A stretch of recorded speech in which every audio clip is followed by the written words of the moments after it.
Assalamualaikum warahmatullahi wabarakatuh. Alhamdulillah, wassalatu wassalamu ala rasulillah, amma ba'du.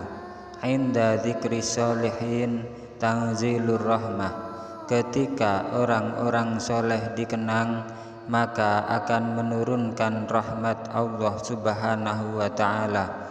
Bersamaan dengan turunnya rahmat ini, semoga hajat-hajat kita, doa-doa kita dikabulkan oleh Allah subhanahu wa ta'ala.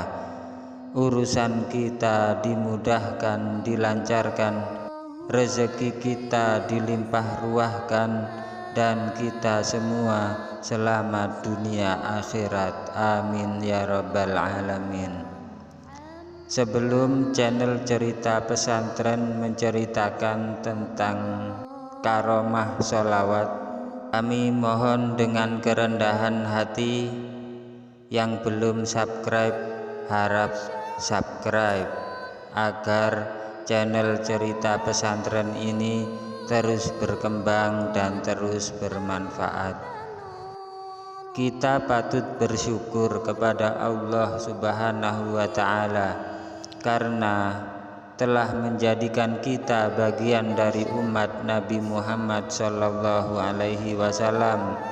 Berkat beliau sallallahu alaihi wasallam, kita mengenal iman, kita mengenal Islam. Hendaknya kita memperbanyak salawat kepada Nabi Muhammad sallallahu alaihi wasallam sebagaimana perintah Allah dan Rasul-Nya. Keutamaan bersolawat tidak diragukan lagi, mengingat banyaknya faedah yang diperoleh orang-orang yang mengamalkannya.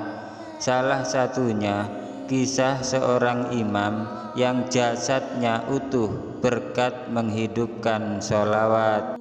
Dikisahkan seorang syekh yang juga mu'alif pengarang kitab Dalailul Khairat, Syekh Al-Imam Al-Jazuli, yang jasadnya utuh meski sudah terkubur selama 3 tahun.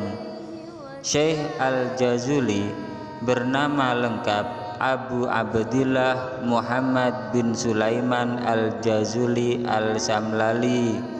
Beliau seorang wali besar pada zamannya. Suatu hari beliau mengadakan perjalanan sehingga berada di tengah padang yang tandus. Saat itu beliau hendak berwudu untuk melaksanakan ibadah, akan tetapi tidak ada setetes air yang keluar dari sumur yang biasa diambil airnya untuk diminum dan wudhu oleh para penggembala kambing di gurun pasir tersebut. Qadarullah, beliau menemukan sebuah sumur, tetapi beliau bingung bagaimana cara mengambil air sumur itu karena tidak ada gayung. Di saat bersamaan ada seorang perempuan solehah. Menurut riwayat beliau adalah Rabi'ah Al-Adawiyah yang terkenal dengan ajaran sufinya. Melihatnya dari bukit yang tinggi, perempuan itu pun menyapanya, "Wahai fulan, siapakah engkau?" "Aku Al-Jazuli," jawab beliau. Perempuan itu berkata, "Engkau adalah seorang yang sangat terkenal dan dipuji di kalangan orang-orang soleh. Kenapa engkau bingung tidak ada air?" Perempuan itu kemudian membacakan sholawat kepada Nabi di depan sumur itu. Lalu air dari dalam sumur itu pun naik hingga melimpah. Melihat itu, Imam Al-Jazuli pun sangat bersyukur dan akhirnya dapat berwudu. Selesai berwudu, Imam Al-Jazuli bertanya kepadanya, Wahai hamba Allah yang solihah, apa yang menyebabkan engkau mendapat karomah atau anugerah luar biasa sehebat itu? Perempuan itu pun menjawab, setiap hari dan malam lisanku tidak pernah berhenti membaca sholawat kepada baginda Nabi Muhammad Sallallahu Alaihi Wasallam, penuh cinta dan rinduku kepadanya. Mendengar jawaban itu, kemudian Imam Al-Jazuli kembali pulang dan bersumpah pada dirinya untuk tidak melanjutkan perjalanannya. Beliau pulang dan menyepi di kamar khususnya selama hampir 15 tahun untuk mengarang sebuah kitab tentang sholawat kepada Nabi.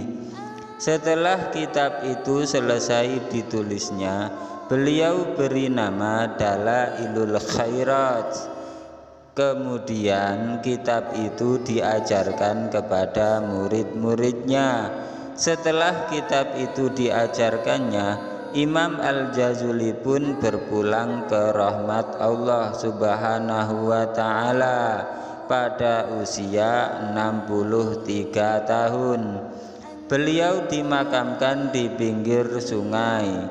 Ketika terjadi banjir besar, orang-orang desa di sekitar makam beliau merasa khawatir. Akhirnya mereka bermusyawarah untuk memindahkan jasad yang ada di dalam makam itu untuk dipindah ke belakang masjid desa Jazulah Maghribi atau negara Maroko. Setelah dibongkar, masyarakat desa takjub luar biasa karena semerbak harum yang wangi tercium dari makam itu. Masya Allah, ketakjuban mereka bertambah ketika menemukan jasad tersebut masih utuh layaknya orang yang baru meninggal dunia. Padahal Imam Al-Jazuli sudah dimakamkan sejak 3 tahun yang lalu.